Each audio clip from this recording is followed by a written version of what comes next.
Welcome to mini vlog. माझ्या mini vlog मध्ये तुमचं स्वागत आहे. तर आता बघा सकाळची तयारी झाली आणि आता देवपूजा वगैरे करून घेतली इथं मी मस्त.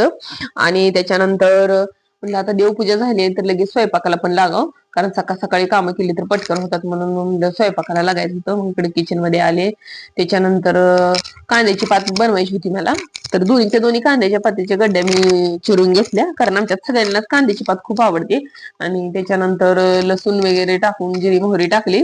आणि लसूण जरा जास्त टाकते मी, कारण कांद्याच्या पातीला जास्त चांगली चव येते लसूण टाकल्यानंतर. आणि त्याच्यानंतर थोडीशी हळद आणि थोडस तिखट हे सगळं घालून घेतलं. आणि कांद्याची पात अशी स्वच्छ धुवून घेतली, त्याच्यामध्ये टाकली. आणि ज्यावेळेस कांद्याची पात भरपूर आपल्याला दिसते शिजायच्या अगोदर, पण ती शिजल्यानंतर थोडीच होते, त्यामुळे मी भरपूर दोन्हीच्या दोन्ही गड्ड्या शिरल्या.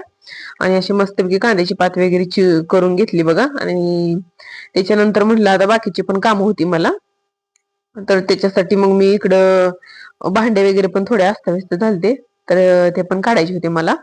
तर म्हणलं आता चला हे पटकन करून घ्यावं. आणि सगळी फळीवरची भांडे पण काढायचे आहेत, ते पण थोडेसे पुसून वगैरे लावून द्यायचे आहेत.